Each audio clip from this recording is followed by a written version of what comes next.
Hello बच्चों, welcome back to my YouTube channel Easy Academy. और मैं आपके लिए बहुत ही इंपॉर्टेंट टॉपिक लेके आया हूँ, न्यूक्लिक एसिड, जिससे कल आपको बोर्ड एग्जाम में क्वेश्चन देखने को मिलेगा।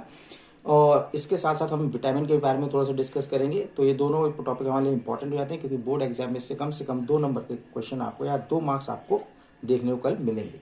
चलिए अब बात करते हैं न्यूक्लिक एसिड्स की। तो न्यूक्लिक एसिड्स के अगर बारे में बात करें तो न्यूक्लिक एसिड सबको पता है कि डीएनए एंड आरएनए जो होते हैं उन्हें कहते हैं न्यूक्लिक एसिड्स।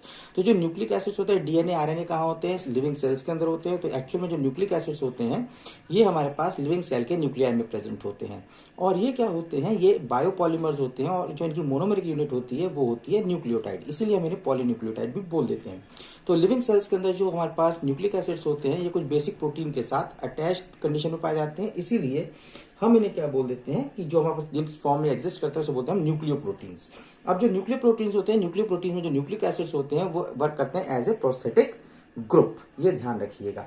अब बात करते हैं न्यूक्लिक एसिड्स कितने टाइप के होते हैं। तो अभी हम लोगों ने डिस्कस किया कि न्यूक्लिक एसिड्स 2 होते हैं, डीएनए एंड आरएनए। जो डीएनए होता है उसे बोलते हैं डीऑक्सीराइबोन्यूक्लिक एसिड, और जो हमारे पास आरएनए होता है उसे बोलते हैं राइबोन्यूक्लिक एसिड। तो डीएनए में हमारे पास डीऑक्सीराइबोज शुगर होती है, जबकि हमारे पास आरएनए में राइबोज शुगर प्रेजेंट होती है। डीएनए में हमारे पास डबल स्ट्रैंडेड हेलिक्स स्ट्रक्चर और अल्फा हेलिक्स स्ट्रक्चर होता है, जबकि हमारे पास आरएनए में एक single stranded alpha helix structure देखने को मिलता है। हमारे पास जो डीऑक्सीराइबोन्यूक्लिक एसिड्स होते हैं, जो डीएनए होता है उसमें हमें adenine, guanine, cytosine and thymine मिलते हैं, नाइट्रोजन बेस। जबकि हमारे पास राइबोन्यूक्लिक एसिड में या आरएनए में हमारे पास थायमिन की जगह पे यूरेसिल प्रेजेंट होता है। तो ये भी एक इंपॉर्टेंट पॉइंट बन जाता है कि कौन सा आपके पास डीएनए में प्रेजेंट नहीं होगा। तो ये यूरेसिल जो है डीएनए में प्रेजेंट नहीं होता, तो इसे ध्यान रखिएगा। देन हमारे पास आता है कि इनके फंक्शंस क्या क्या है। तो जो डीएनए होता है, डीएनए के 2 फंक्शंस होते हैं, एक रेप्लिकेशन और दूसरा है प्रोटीन सिंथेसिस। और जो आरएनए होता है ये क्या करता है? ये प्रोटीन सिंथेसिस में स्पेसिफिक फंक्शन को करता है, यानी कि प्रोटीन सिंथेसिस में ये अपने एक रोल को प्ले करता है। अब बात आती है डीएनए के रिगार्डिंग कुछ इंपॉर्टेंट पॉइंट भी है जो आप ध्यान में रखिएगा, जिससे क्वेश्चन आपके बोर्ड एग्जाम में देखने को मिल जाएगा। तो अब हमारे पास कुछ फैक्ट्स हैं डीएनए से रिलेटेड। पहला कि इसका डबल हेलिक्स स्ट्रक्चर होता है। डबल हेलिक्स स्ट्रक्चर जो दिया किसने था? वॉटसन एंड क्रिक ने दिया था, इसके लिए इन्हें नोबेल प्राइज मिला था। इसके अलावा जो डबल हेलिक्स होता है उसमें कितने पेयर्स होते हैं? इसके एक हेलिक्स में हमारे पास 10 न्यूक्लियोटाइड पेयर होते हैं, जिनके बीच और जो इसका जो डायमीटर होता है हेलिक्स का वो 20 एंगस्ट्रॉम होता है। दूसरी चीज की जो हमारे पास एडेनिन होता है वो हमेशा थायमिन से, और ग्वानिन हमेशा साइटोसिन से जुड़ता है। एडेनिन थायमिन से जुड़ता है डबल हाइड्रोजन बॉन्ड से, जबकि ग्वानिन साइटोसिन से जुड़ता है ट्रिपल हाइड्रोजन बॉन्ड से। और हमारे पास जो 2 बेस पेयर्स होते हैं, क्योंकि 2 बेस पेयर्स के बीच का जो डिस्टेंस होता है वो 3.4 एंगस्ट्रॉम होता है। और हमारे पास एक और इंपॉर्टेंट पॉइंट जो आपके बोर्ड एग्जाम में पूछा जाता है वो ये है कि जो डीएनए के जो 2 स्ट्रैंड्स होते हैं ये कभी भी आइडेंटिकल नहीं होते, ये हमेशा कॉम्प्लीमेंट्री होते हैं। अब कॉम्प्लीमेंट्री क्यों होते हैं? क्योंकि हमें पता है कि जो एडेनिन है वो हमेशा थायमिन से जुड़ेगा, ग्वानिन हमेशा साइटोसिन से जुड़ेगा। अगर ये आइडेंटिकल हो जाएंगे तो ये अटैच नहीं हो पाएंगे, और इस वजह से इनमें कोई भी बॉन्डिंग डेवलप नहीं होगी और 2 स्ट्रैंड्स एक दूसरे के साथ नहीं जुड़ पाएंगे। यही रीजन है कि हमारे पास जो डीएनए के स्ट्रैंड्स होते हैं वो कॉम्प्लीमेंट्री होते हैं, ना कि आइडेंटिकल। जैसे मैंने अभी आपसे कहा कि जो डीएनए के जो स्ट्रैंड्स होते हैं वो कॉम्प्लीमेंट्री होते हैं, आइडेंटिकल नहीं होते। तो आपसे कभी इस तरीके से क्वेश्चन पूछा जा सकता है कि आपको डीएनए के जो स्ट्रैंड्स हैं उन्हें ओपन करके दे देगा, और यहाँ पे ATCGAT इसने यहाँ लिख दिया, और आपसे पूछेगा कि सपोज इसमें से ये मिस कर दे और इसे मिस कर दे, और कहेगा कि बताइए यहाँ पे कौन से बेस प्रेजेंट होंगे। तो आप कैसे निकालोगे उसे? तो आपको ध्यान देना है इधर कि यहाँ A है तो यहाँ इसके सामने हमेशा T होगा, T है तो T के सामने हमेशा A होगा, C है तो C के सामने हमेशा G होगा, G है तो G के हमेशा सामने C होगा। इस तरीके से आप इस क्वेश्चन को कंप्लीट कर सकते हो। ये इंपॉर्टेंट क्वेश्चन है कल आपके बोर्ड एग्जाम के लिए। अब बात करते हैं कि हमारे पास जो न्यूक्लिक एसिड्स होते हैं वो न्यूक्लियोटाइड्स के यानी जुड़ने से बनते हैं, और पॉलीन्यूक्लियोटाइड्स कहते हैं। अब समझते हैं कि न्यूक्लियोटाइड्स क्या होते हैं। तो न्यूक्लियोटाइड एक्चुअल में हमारे पास बेस, शुगर और फॉस्फेट यूनिट से मिलकर बनते हैं, और इससे पहले हमें पढ़ना पड़ता है कि ये न्यूक्लियोसाइड्स क्या होते हैं। यहाँ 2 चीजें आपसे बोर्ड एग्जाम में पूछी जाती हैं, एक न्यूक्लियोसाइड और दूसरा न्यूक्लियोटाइड।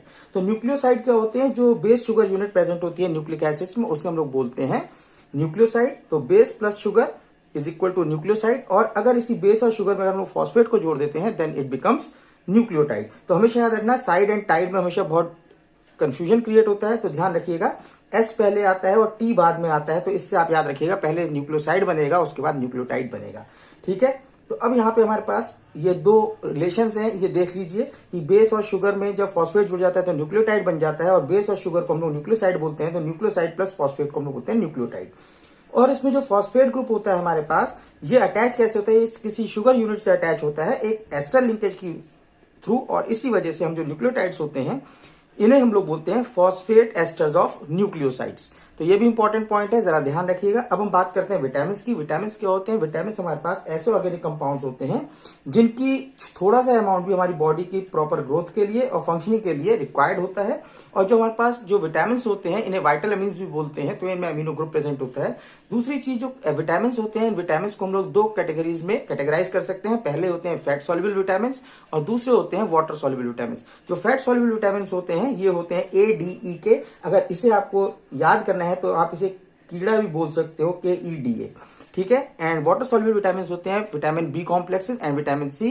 तो B complex and vitamin C complex में वाटर सॉल्युबल होते हैं, इसलिए कई बार आपके एग्जाम में क्वेश्चन पूछा जाता है कि ये कभी बॉडी में स्टोर क्यों नहीं होते। इसलिए स्टोर नहीं होते, या अगर हम इसकी एक्सेस अमाउंट कंज्यूम भी कर लेते हैं तो क्या होता है, वाटर सॉल्युबल होने की वजह से बॉडी से बाहर निकाल दिए जाते हैं, इसलिए इनका कोई भी हमारे पास हमारी बॉडी के ऊपर हार्मफुल इंपैक्ट देखने को नहीं मिलता। इसके अलावा एक विटामिन होता है विटामिन H, जिसे हम लोग कहते हैं बायोटिन। और जो बायोटिन विटामिन होता है, ना तो ये वाटर सॉल्युबल होता है और ना ही ये हमारे पास फैट सॉल्युबल होता है, ठीक है। ये था इंपॉर्टेंट पॉइंट बायोटिन के रिगार्डिंग। देखिए, अभी मैंने आपको बताया कि जो विटामिन होते हैं, विटामिन हमारे लिए बहुत इंपॉर्टेंट होते हैं और ये कुछ ना कुछ स्पेसिफिक फंक्शन को कैटलाइज करते हैं हमारी बॉडी के अंदर। तो ये हमारे लिए बहुत इंपॉर्टेंट होते हैं और इंपॉर्टेंट होने की वजह से अगर कभी हमारे में इनकी कमी हो जाती है तो इनकी कमी से हमारे अंदर कोई डिजीजेज आ जाते हैं। तो इससे आपको एक क्वेश्चन हमेशा देखने के लिए मिलता है सारे कॉम्पिटिटिव एग्जाम्स में, एंड बोर्ड एग्जाम में भी आपको इसका क्वेश्चन देखने को मिलेगा। तो यहाँ पे कुछ विटामिन लिखे हैं मैंने, यहाँ उनके केमिकल नेम लिखे हैं और यहाँ लिखे हैं डेफिशिएंसी डिजीज। तो इसे थोड़ा सा एक बार ध्यान रखेंगे तो आपको एक क्वेश्चन इससे यहाँ डेफिनेट देखने को मिलेगा। तो जैसे हम बात करते हैं number 1 vitamin A. Vitamin A को हम लोग रेटिनॉल कहते हैं। रेटिनॉल इसलिए कहते हैं क्योंकि विटामिन ए जो होता है इसकी कमी से नाइट ब्लाइंडनेस होती है। नाइट में हमारे पास नाइट ब्लाइंडनेस से, ब्लाइंडनेस का मतलब हमारे पास ये किससे रिलेटेड है, आई से, और आई में क्या होता है, रेटिना, तो इसीलिए इसका नाम है रेटिनॉल। देन हमारे पास आता है vitamin B complex. Vitamin B complex में जो सबसे पहला विटामिन आता है वो है B1। B1 को हम लोग कहते हैं थायामिन, और थायामिन जो होता है इससे हमारे पास डिजीज होती है बेरी।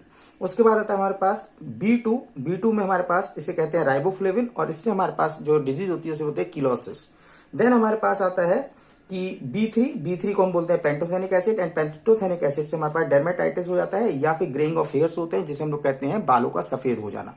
देन हमारे पास आता है विटामिन B6। विटामिन B6 को हम लोग बोलते हैं पाइरिडॉक्सिन, और इससे हमारे पास पेलेग्रा या एनीमिया हो जाता है। ये ध्यान रखिएगा, ये 3 डिजीज बहुत इंपॉर्टेंट है। B1 से बेरी, B2 से किलोसिस एंड B6 से पेलेग्रा। ये 3 डिजीजेज बहुत ज्यादा आपके कॉम्पिटिटिव एग्जाम्स में पूछी जाती हैं, तो इन्हें थोड़ा ध्यान रखिएगा। देन हमारे पास आता है विटामिन B12। विटामिन B12 में पूछा जाता है तो यहाँ पे हमारे कोबाल्ट प्रेजेंट होता है, तो यहाँ पे ध्यान रखिएगा विटामिन B12 में कोबाल्ट प्रेजेंट होता है और इसका केमिकल नेम होता है साइनोकोबालामिन, और इसकी कमी से हमारे पास हो जाता है परनीशियस एनीमिया। उसके बाद आता है विटामिन सी। विटामिन सी को हम लोग बोलते हैं, इसका केमिकल नेम है एस्कॉर्बिक एसिड, और इसकी कमी से हमारे पास स्कर्वी डिजीज हो जाता है। स्कर्वी में क्या होता है, गम से ब्लीडिंग होने लगती है।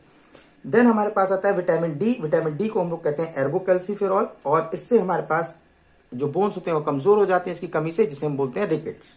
देन हमारे पास आता है विटामिन ई। विटामिन ई को हम लोग कहते हैं टोकोफेरॉल, और इसके कमी से हमारे पास स्टेरिलिटी हो जाती है, इनके सेक्सुअल जो हमारे पास पावर से कम हो जाती है, खत्म हो जाती है। एंड देन होता है मस्कुलर एट्रोफी।